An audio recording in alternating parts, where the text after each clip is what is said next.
Assalamualaikum warahmatullahi wabarakatuh. Saya Agung Solihin dari SCB Consulting.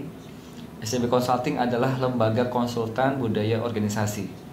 Jadi kami tidak menawarkan motivasi ataupun training, tapi kita menawarkan konsep. Konsep apa? Konsep membangun budaya organisasi. Kenapa fokusnya kepada budaya organisasi? Karena selama ini banyak organisasi yang fokusnya hanya kepada motivasi secara individu. Akhirnya yang dibangun adalah karakter secara individu. Nah, padahal ketika individunya diberikan pelatihan motivasi, mereka bersemangat. Tapi ketika kembali ke lingkungannya belum berubah, maka mereka akan kembali lagi ke lingkungan, ke kebiasaan yang lama. Nah, karena itu maka penting yang dibangun adalah karakter kolektifnya, yaitu budayanya. Kita akan lanjutkan di sesi yang kedua.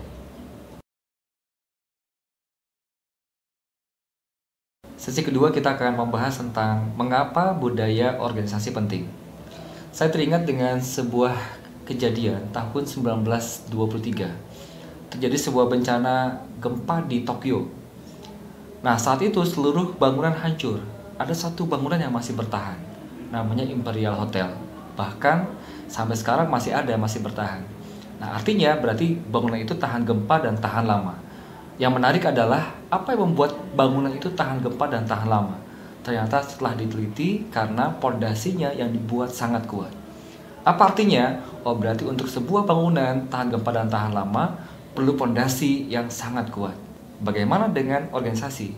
Supaya organisasi tahan gempa dan tahan lama, apa harus dilakukan? Maka perkuat pondasi. Apa pondasi untuk organisasi? Itulah yang dinamakan budaya. Karena itu penting budaya organisasi kita bangun.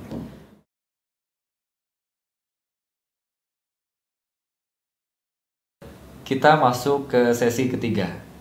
Saya teringat waktu itu saya pernah diundang acara dialog nasional, dihadiri oleh banyak pejabat. Saya dikasih waktu 10 menit untuk berbicara dan saya menyampaikan seperti ini di hadapan mereka. Saya katakan bahwa pejabat yang hebat bukan pada saat dia menjabat, tapi pada saat dia selesai menjabat, legacy apa yang dia tinggalkan. Kalau hanya sekedar menjabat semua orang bisa, tapi yang meninggalkan legacy itulah pejabat yang hebat. Apa yang seharusnya ditinggalkan? Legacy apa yang seharusnya ditinggalkan oleh pejabat atau pemimpin tersebut? Itulah yang dinamakan budaya. Dan untuk itu penting kita berpikir bagaimana membuat atau membangun budaya. Kita lanjutkan di sesi keempat. Kita masuk di sesi keempat. Apa yang dimaksud budaya adalah legacy untuk seorang pemimpin atau pejabat. Nah, contoh sederhana seperti ini. Apabila kita berniat membangun rumah 5 lantai, desain sudah kita buat, pondasi sudah kita buat, dan sudah terbangun 2 lantai. Ketika sudah terbangun 2 lantai, kemudian kita meninggal dunia. Pertanyaannya, anak kita bisa nggak meneruskan membangun sampai 5 lantai? Pasti bisa. Kenapa? Karena desainnya sudah jelas. Nah, bicara tentang budaya juga seperti itu. Bisa diteruskan dan bisa dilanjutkan. Pertanyaannya, berapa lama waktu yang diperlukan untuk membangun budaya? Maka jawabannya adalah membangun budaya tidak bisa instan. Kita akan berikan jawabannya di sesi yang kelima. Kita masuk di sesi kelima. Membangun budaya itu tidak bisa instan, yang pasti perlu proses. Bagaimana supaya efektif prosesnya? Maka diperlukan yang disebut dengan leaders commitment, yaitu membangun komitmen para leaders. Nah, apa yang dibangun? Apa yang disamakan? Yang disamakan adalah langkahnya, menyamakan arahnya, dan menyamakan nilai-nilainya. Kenapa? Karena jangan sampai nanti karyawannya ingin berubah, tapi mereka kebingungan kenapa? Para leadersnya belum berubah. Langkahnya masih beda, arahnya masih berbeda, nilainya juga masih berbeda. Karena itu, langkah pertama yang harus kita bangun, yang menjadi penentu adalah leaders commitment. Bagaimana caranya? Untuk selanjutnya kita akan nanti saksikan di sesi yang ke-6. Sampai jumpa lagi.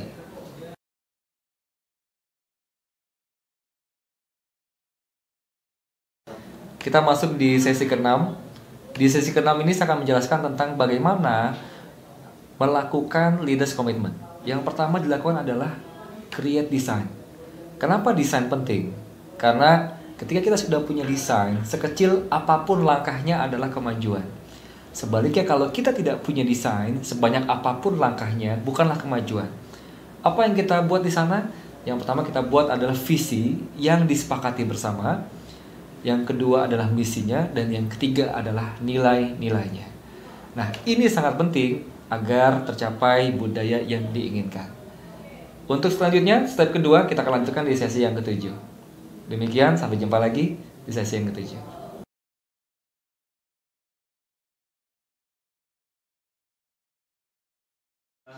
Kita masuk di sesi ke-7, sesi terakhir. Setelah kita membuat desain atau create design, maka tahap selanjutnya adalah understanding of design.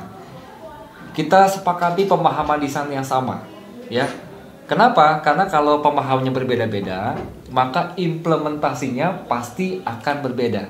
Reaksi orang-orang atau anggota organisasi maka akan berbeda. Karena itu, maka penting punya pemahaman yang sama tentang desain yang kita buat. Dan kita masih ada 6 tahap lagi. 6 tahap lagi ini kita akan jelaskan di tempat Anda secara langsung. Karena itu, saya tutup dulu sesi ini. Saya Agung Solin dari SCB Consulting undur diri. Sampai jumpa lagi di tempat Anda. Untuk keterangan lebih lanjut silahkan menghubungi kami di sini. Sampai jumpa lagi. Assalamualaikum warahmatullahi wabarakatuh. Assalamualaikum warahmatullahi wabarakatuh.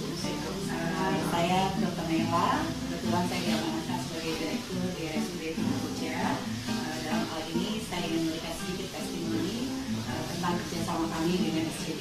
Alhamdulillah sejak tahun 2016 kami sudah bekerjasama dengan SCB dan sangat-sangat membantu. Karena untuk masalah SDM, untuk masalah kualitas pelayanan, kami sangat terbantu dengan adanya kerjasama dengan SCB. Continuous improvement itu yang sekarang terjadi di RSUD Koja. Kenyataannya adalah walaupun kami sekarang dalam proses pembangunan, kunjungan kami semakin meningkat dan layanan kami semakin berkualitas. Ini sangat luar biasa dan ini fenomena yang tidak terjadi, yang jarang sekali terjadi di sebuah rumah sakit yang sedang dalam keadaan pembangunan. Dan kami berharap kami bisa terus kerjasama dengan SCB untuk proses perbaikan lagi ke depan. Mungkin itu dari saya. Salam semangat bermanfaat untuk teman-teman SCB dan tim. Terima kasih Pak Agung. Semangat. Terima kasih kepada Pak Agung dan timnya juga. Ini luar biasa. Walaupun sudah berkali-kali kata Pak Agung kita bertemu, tapi sebenarnya tidak membosankan ya. Seperti kita baru pertama kali bertemu dengan Pak Agung. Nanti boleh lagi mungkin ya Pak Marjun ya. Iya.